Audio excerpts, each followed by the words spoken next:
Irmãos, abrir a palavra de Deus na carta de Tiago, vamos ler o capítulo 4,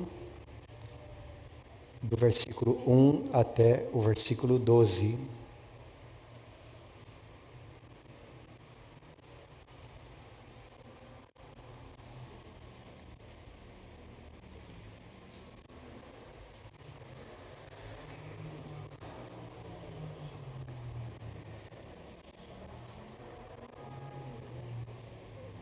De onde procedem guerras e contendas que há entre vós? De onde, senão dos prazeres que militam na vossa carne? Cobiçais e nada tendes, matais e invejais e nada podeis obter. Viveis a lutar e a fazer guerras, nada tendes porque não pedis. Pedis e não recebeis porque pedis mal, para esbanjardes em vossos prazeres. Infiéis, não compreendeis que a amizade do mundo é inimiga de Deus? Aquele, pois, que quiser ser amigo do mundo, constitui-se inimigo de Deus. Ou supondes que, em vão, afirma a Escritura, é com ciúme que por nós anseia o Espírito, que Ele fez habitar em nós? Antes, Ele dá maior graça, pelo que diz: Deus resiste aos soberbos, mas dá graça aos humildes. Sujeitai-vos, portanto, a Deus, mas resisti ao diabo, e ele fugirá de vós. Chegai-vos a Deus, e ele se chegará a vós outros. Purificai as mãos, pecadores, e vós que sois de ânimo dobre, limpai o coração. Afligi-vos, lamentai e chorai. Converta-se o vosso riso em pranto e a vossa alegria em tristeza. Humilhai-vos na presença do Senhor, e Ele vos exaltará. Irmãos, não faleis mal uns dos outros. Aquele que fala mal do irmão ou julga a seu irmão, fala mal da lei e julga a lei. Ora, se julgas a lei, não és observador da lei, mas juiz. Um só é legislador e juiz, aquele que pode salvar e fazer perecer. Tu, porém, quem és que julga o próximo? Até aqui, meus irmãos. Imagine um homem chegando em casa, depois de um dia de muito trabalho, e o que ele mais deseja é ver o rosto da esposa. Então ele chega, dá um beijo nela e diz: como foi o seu dia? E ela diz: foi tudo bem. Ele fala: tá bom, eu vou tomar um banho, depois a gente janta e vamos passar um tempo juntos. Acontece que quando ele entra no quarto, ele vê uma coisinha dourada, brilhante, pertinho do pé da cama. E ele pega e é uma aliança. Então ele se senta e olha direito para aquela aliança, e ele tem uma surpresa terrível. É que do lado de dentro está escrito o nome de um homem, mas não é o dele. Então ele vai até a esposa e pergunta assim: o que está acontecendo? Então ela diz: olha, eu quero que você saiba de uma coisa, eu amo você de todo o meu coração. E eu quero continuar casada com você o resto da vida. Mas é que ficar sozinha em casa é muito ruim. Então, eu encontrei um amigo. Olha, mas eu quero que você saiba uma coisa, você é o titular, você é o primeiro, tá bom? O que você acha disso? O que você acha do amor dessa esposa? No entanto, meus irmãos, ainda que isso seja uma ilustração chocante, Tiago, ao escrever esta carta, diz para as igrejas às quais ele escreve que era exatamente isso que estava acontecendo. Porque Deus é um Deus que amou a sua igreja, mas muitas vezes a igreja se comporta como se Deus não fosse o único da sua vida. Muitas vezes as pessoas que se dizem crentes em Jesus Cristo têm outros amores, e Ele não quer que seja assim. Ele quer ser o único no coração do seu povo.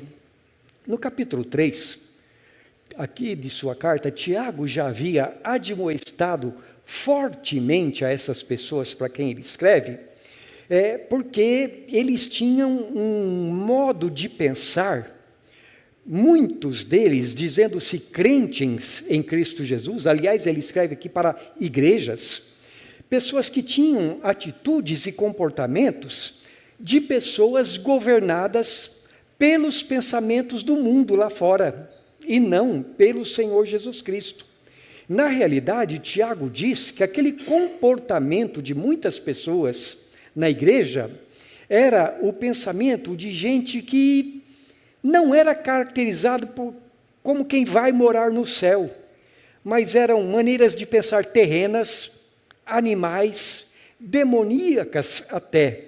Eles tinham uma sabedoria que não vinha do céu, uma sabedoria que não vinha de Deus, e que precisavam reconhecer isso, precisavam confessar, precisavam admitir e precisavam mudar. Agora, quando chega no capítulo 4, o assunto de Tiago não muda. Ele não terminou ainda o que ele tinha para dizer.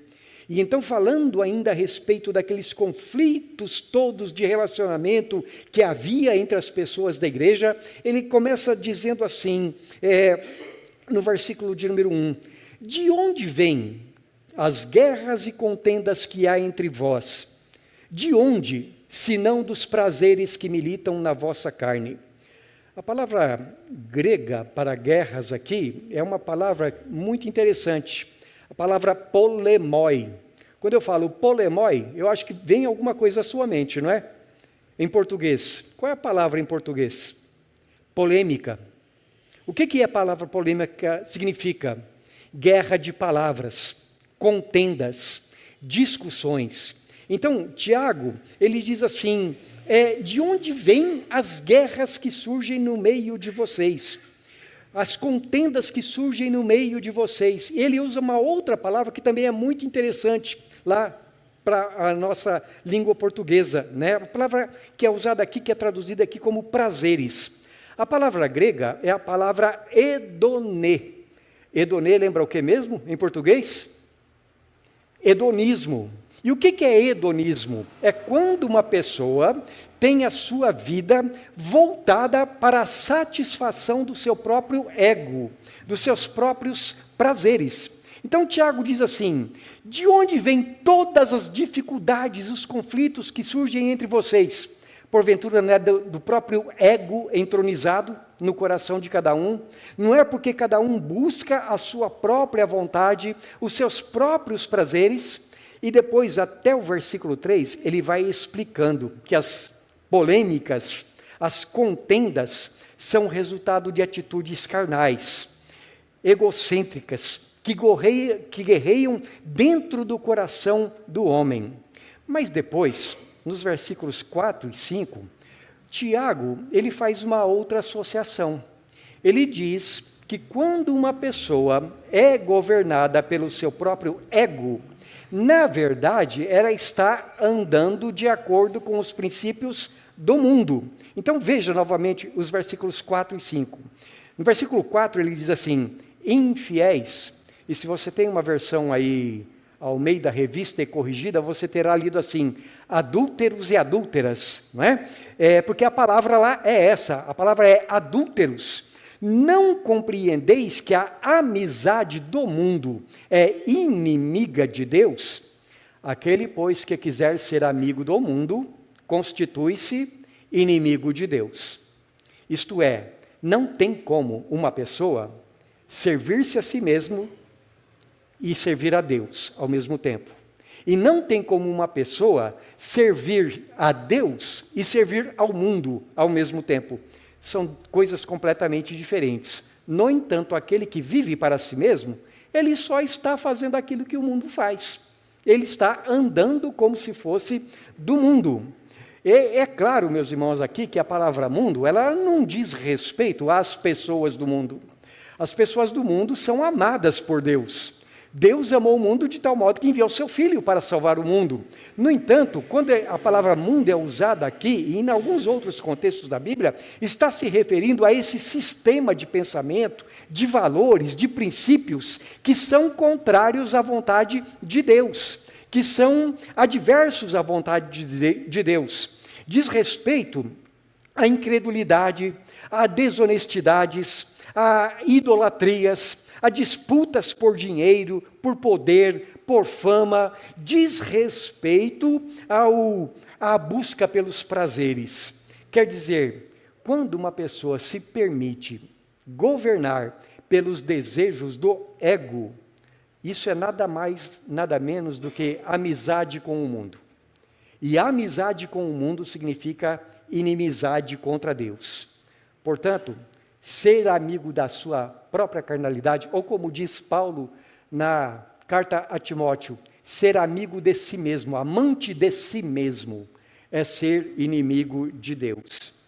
E o crente que faz isso, diz Tiago, é infiel, é adúltero e adúltera. No entanto, além da carne e do mundo, existe mais alguém envolvido nisso.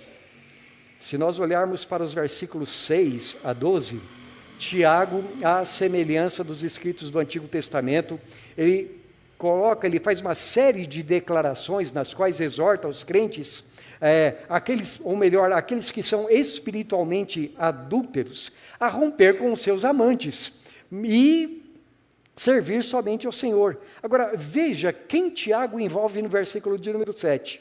Sujeitai-vos, portanto, a Deus, mas resisti ao diabo, e ele fugirá de vós. E isso aqui não é difícil de entender, meus irmãos. É que Jesus falou que o diabo é o príncipe deste mundo. É porque o apóstolo João falou que este mundo está sepultado sob a vontade do maligno.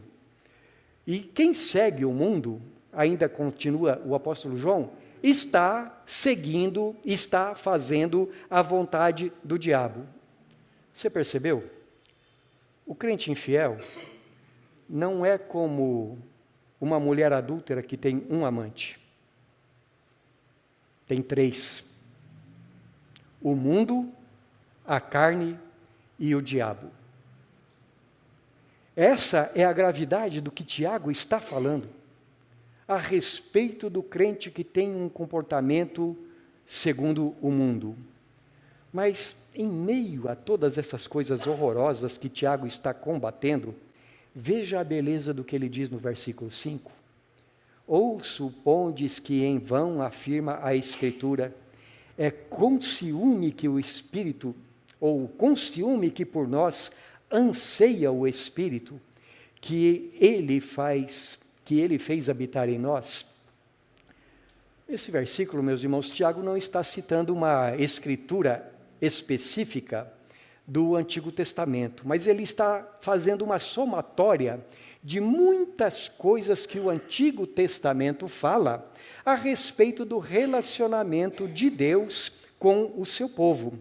Assim, sumarizando o ensino geral, desde os escritos de Moisés, depois passando pelos livros históricos, os proféticos, os salmos, Tiago está aqui lembrando, trazendo à nossa mente a recordação daquela doutrina lá do Antigo Testamento, no sentido de que Deus, que resgatou o seu povo, Deus se considera o marido do seu povo.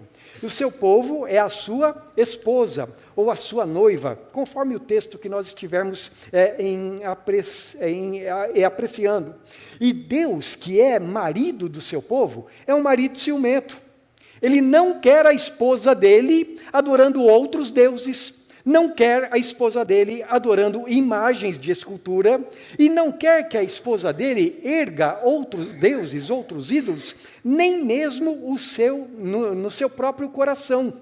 Então, Deus, ele diz aqui, não admite ser traído. Ele quer fidelidade. Agora, meus irmãos, veja o significado disso. Vamos pensar em cada uma das frases que Tiago diz aqui, pensando em algumas implicações para a nossa vida. A primeira coisa que Tiago diz, aqui que eu quero destacar, neste versículo de número 5, citando o ensino geral do Antigo Testamento, é que Tiago diz aqui que o Espírito habita em nós. Algumas traduções usam a palavra Espírito aí, uma ou duas traduções apenas, com E minúsculo, porque os intérpretes entenderam que lá no texto, no contexto, Tiago está se referindo ao espírito humano. Mas a maior parte das traduções, e nisso estão muito certas, trazem a palavra espírito aí. Se você tem a versão revista e atualizada, você leu com E maiúsculo, não é? Por quê? Porque nesse contexto aqui, a palavra espírito não é uma referência ao espírito humano, é uma referência ao Espírito de Deus, que Deus fez habitar naqueles que creem. Bem, essa é uma doutrina, meus irmãos, sublime, à qual as Escrituras se referem constantemente. Há reiteradas afirmações nesse sentido. Por exemplo, na carta aos Gálatas, o apóstolo Paulo escreve assim: Deus enviou ao nosso coração o Espírito do seu Filho, pelo qual nós clamamos, Abba, Pai. Na primeira carta aos Coríntios, o apóstolo Paulo diz que o nosso corpo é santuário do Espírito Santo. O Espírito que Deus fez habitar em nós. E que aquela pessoa que se une espiritualmente a Jesus Cristo, assim como um homem, ao se unir fisicamente a uma mulher, se tornam os dois uma só carne, assim também aquele que se une a Jesus Cristo se torna um espírito com ele. Na carta aos Romanos, Paulo também escreve que o amor de Deus foi derramado em nossos corações pelo Espírito que nos foi outorgado. Isto é, por meio da fé em Jesus Cristo, o Espírito de Deus nos foi dado também. Agora, se você ler os Evangelhos, Lucas, Marcos, Mateus, João, Atos dos Apóstolos, a carta a Tito, a carta a Timóteo, as cartas a Timóteo, a carta aos Hebreus, toda a Bíblia fala para nós que Deus, o eterno Deus, por meio do seu Espírito Santo, veio habitar em nossos corações, veio habitar em nosso corpo é templo do Espírito Santo. Você vê que coisa gloriosa? Qual é o tamanho do seu corpo? Qual é o tamanho do seu coração? E a Bíblia diz que aquele que é infinito, em todas as suas perfeições, em toda a sua majestade, o Espírito dele, você que é vaso de barro, você que é tão pequenino, Deus honrou a sua vinda, vindo morar dentro de você. A sua vida é preciosa a Ele. Mas veja, meus irmãos, esse Deus que enviou o seu Espírito aos nossos corações, a Bíblia diz, Ele é santo, Ele é puro, Ele é limpo de qualquer pecado. E por quê, ou melhor, o que Ele precisou fazer então, para que nós pudéssemos ser a habitação dEle? Primeira coisa que a Bíblia diz é que Jesus veio para levar todos os nossos pecados embora. Que ali na cruz, com o seu sangue, Jesus carregou sobre si os nossos pecados. Que fomos ali perdoados, que fomos por aquele sangue precioso purificados. E somente depois que Jesus fez a purificação dos pecados, Ele subiu ao céu e de lá enviou o seu Espírito Santo aos nossos corações para residir em nós. Nosso corpo, portanto, é vaso de honra, diz a Escritura. Nosso corpo é trono do Espírito de Deus, é a habitação de Deus. A segunda coisa que Tiago diz é que esse Deus que veio habitar em nós, ele tem que ter exclusividade. A Bíblia diz que Deus, o Deus que é marido, uma outra palavra que é muito usada no Antigo Testamento é: eu sou Deus zeloso. Não farás imagens de escultura, não as adorarás, não terás outros deuses diante de mim. Essa palavra zeloso lá do Antigo Testamento é a palavra que Tiago usa aqui e está muito bem traduzida. É a palavra: eu sou Deus ciumento. Eu não divido com ninguém, é o que ele está dizendo. E aqui Tiago, então, ele se dirigindo a uma igreja que ele sabia, não tinha imagens de escultura, não tinha outros deuses, mas sabia que aquela imagem, aquela igreja, estava tendo outros amantes.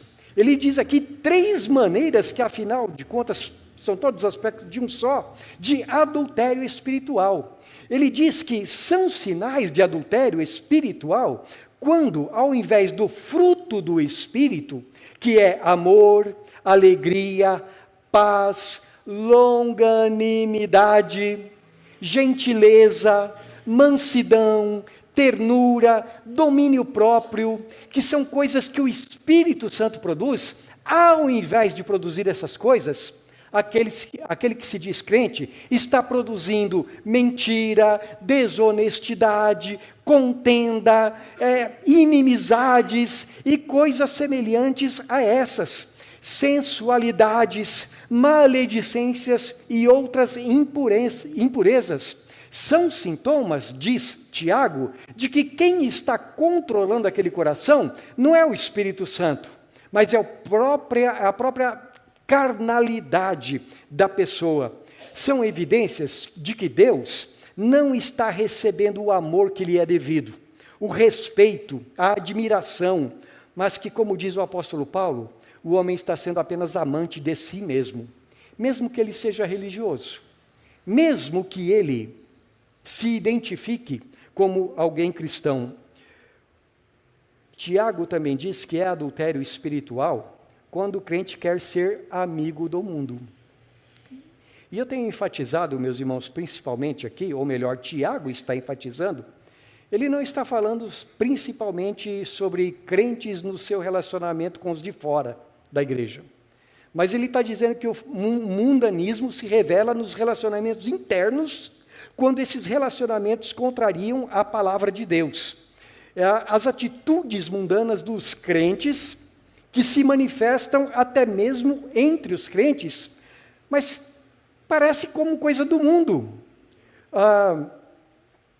Não é de hoje que muitas vezes os crentes se envolvem em contendas acaloradas, em inimizades, e Tiago está dizendo que isso não convém assim. Mas nós entendemos, meus irmãos, e aqui acrescento eu, à luz do restante da palavra de Deus, que quando existe mundanismo no coração daquele que se diz crente, o trânsito entre a igreja e o mundo fica livre. Isto é, não existe mais separação entre uma coisa e outra. Sabe aquela linha moral que a palavra de Deus estabelece? Aquela fronteira que deve existir entre o comportamento do crente e o comportamento do mundo? Ela acaba desaparecendo. Sabe aquela fronteira que a Bíblia diz a respeito dos comportamentos sociais? Porque sim, a Bíblia fala que o comportamento social do crente tem que ser um comportamento diferente do mundo. Esse comportamento, essas diferenças de comportamento acabam desaparecendo. E de repente, o mundo já não sabe mais o que é igreja e o que não é. Aliás, nem os crentes mais sabem o que é igreja e o que não é. Eu preciso ser muito claro, meus irmãos, a respeito das coisas que eu estou pensando. Até algum tempo atrás, todo crente sabia que carnaval não é lugar de crente. Até algum tempo atrás, todo crente sabia que A Laurinha vai me ajudar no inglês. Halloween, alguma coisa assim, não é lugar de crente. Até algum tempo atrás, todo crente sabia que barzinho não é lugar de crente. Hoje não se sabe mais. Hoje, os crentes acham até bonito. Eu estou dando testemunho de Jesus. Não, não está não. Dar testemunho de Jesus é se fosse lá e pregasse o Evangelho.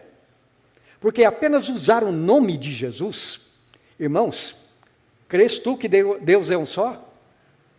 O que o diabo falou quando Jesus entrou numa sinagoga em Cafarnaum?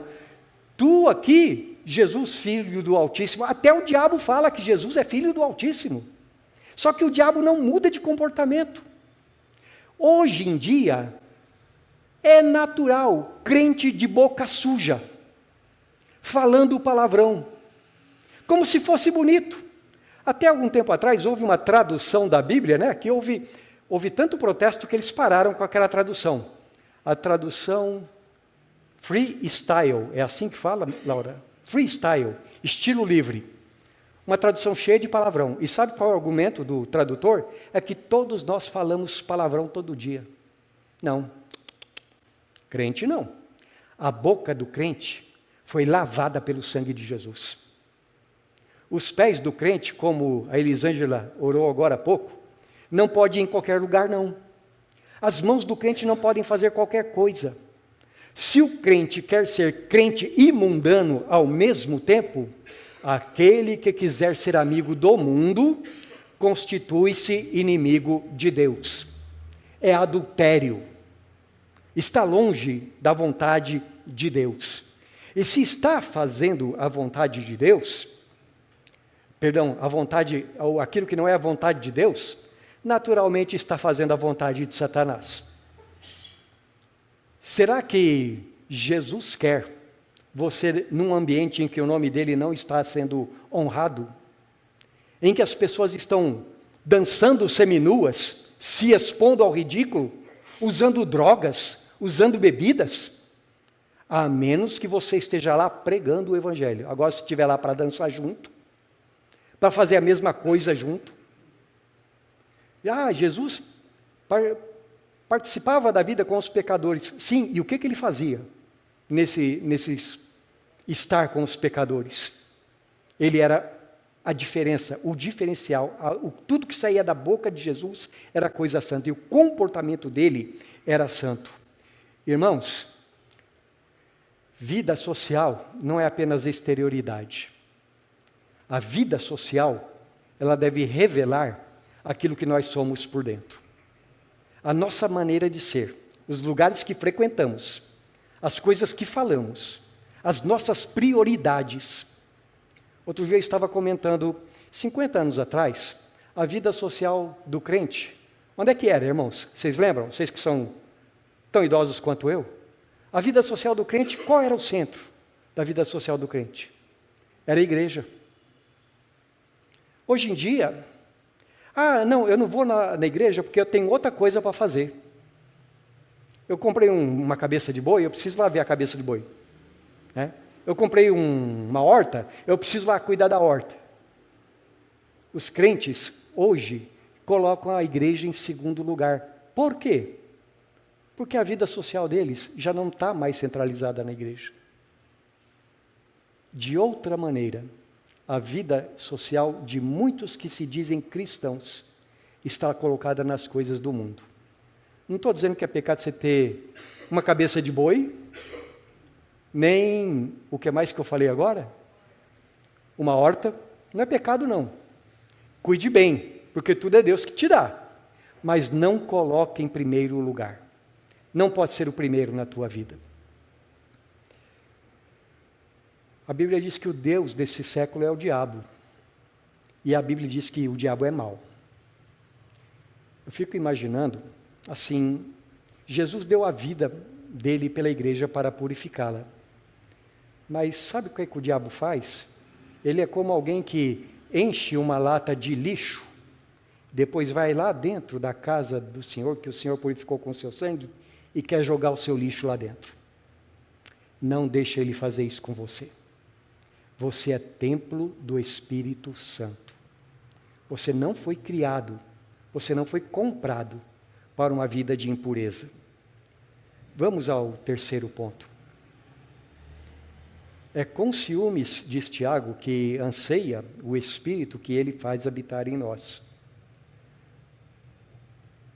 O Espírito Santo te chama a ser fiel. Não dê lugar ao diabo. Não dê lugar ao mundo. Não dê lugar à carne. O profeta João Batista, certa vez, falando a respeito de Jesus, como nós já citamos hoje, ele diz que Jesus é o noivo e o povo dele é a sua noiva. Aqui Tiago está fazendo a mesma coisa. Ele está nos lembrando que o nosso noivo é o Senhor. E por isso Tiago chama os crentes ao arrependimento, porque ele sabe que o Espírito do Senhor se entristece com idolatria, se entristece quando os crentes não o amam acima de tudo. E então, veja, dos versículos 6 ao versículo de número 12, Tiago faz uma série de chamados ao quebrantamento, a uma vida de humildade, à obediência, ao amor. Veja o que ele diz a partir do versículo 6, vamos reler. Antes ele dá maior graça, pelo que diz, Deus resiste aos soberbos, mas dá graça aos humildes. Sujeitai-vos, portanto, a Deus, mas resisti ao diabo, e ele fugirá de vós. Eu fico imaginando, o tentador vem na vida do crente. Lembra da história da mulher de Oséias? Lá no capítulo 3 do profeta Oséias está escrito que um dia veio um amigo e levou a mulher de Oséias embora. Que amigo, né? O diabo é assim. Que amigo? Ele quer levar a esposa de Jesus embora. Quer levar para a casa dele. Mas você não vai cair nessa. Resistir ao diabo. E se você resistir, o que ele diz aqui? O diabo irá embora. Achegue-se ao teu marido, achegue-se a Deus e resista ao diabo, e então ele irá embora. Você percebeu, irmão, como a Bíblia não fala para você ficar perguntando para o diabo o que ele gosta? Você percebeu que a doutrina que você precisa saber não é o diabo que vai falar no microfone? Porque tem pessoas que ficam entrevistando o diabo, né? Do que você gosta, diabo? O que você não gosta? Não, você não precisa aprender nada com ele. Aprende com a palavra de Deus. Você já percebeu como tem pessoas que parece que sentem uma atração por aquilo que é demoníaco na hora do culto? Na hora do culto não é para estar falando para o diabo se manifestar, não. O que a gente orou no começo? Estamos aqui para adorar quem? Adorar o Senhor. Amar o Senhor. É Ele que deve ser manifestado a cada instante na nossa vida. Então, não busque o diabo, resista a Ele, e Ele fugirá de você. Você não precisa fazer nada de extraordinário. Tudo que você precisa fazer é buscar ao Senhor com fidelidade. Chegai-vos a Deus, versículo 8, e Ele se chegará a vós outros. Como é que você se chega a Deus? Purificai as mãos, pecadores, e vós que sois de coração dividido, limpem o coração. Afligi-vos, lamentai e chorai, converta-se o vosso riso em pranto, e a vossa alegria em tristeza. Humilhai-vos na presença do Senhor, e Ele vos exaltará. Aí Tiago fecha o assunto. E ele diz assim, para terminar tudo, porque lembra como ele começou com contendas e polêmicas? Irmãos, não faleis mal uns dos outros. Por que Tiago coloca isso aqui no final? É porque é disso que ele está falando. É porque ele está dizendo assim, irmãos, prestem atenção. O diabo quer apartar o coração de vocês de Deus. Resistam. Não deixa o ego, não deixa o mundo, não deixa o diabo controlar o teu coração. Quero concluir e aplicar perguntando assim: você crê que essas explicações que eu dei, elas são segundo a palavra de Deus? Você crê que as coisas que eu falei são aquilo que está de acordo com o Espírito de Deus? O Espírito de Deus habita em você? Você crê nisso? Você crê que Ele é ciumento? Que Ele não quer te dividir com ninguém? Você crê que Ele te chama a ser fiel? E diante das coisas que o Senhor diz, você crê que há pecados que você precisa confessar e abandonar? Que você precisa ser santo e puro? Que a tua boca é para Deus? Que os teus olhos são para Deus? Que as tuas mãos e pés são para Deus? Que acima de tudo, teu coração é para Deus? Você precisa chegar-se mais ao Senhor? Então faça isso. Se você crê que é o Espírito Santo, faça isso. Busque mais o Senhor.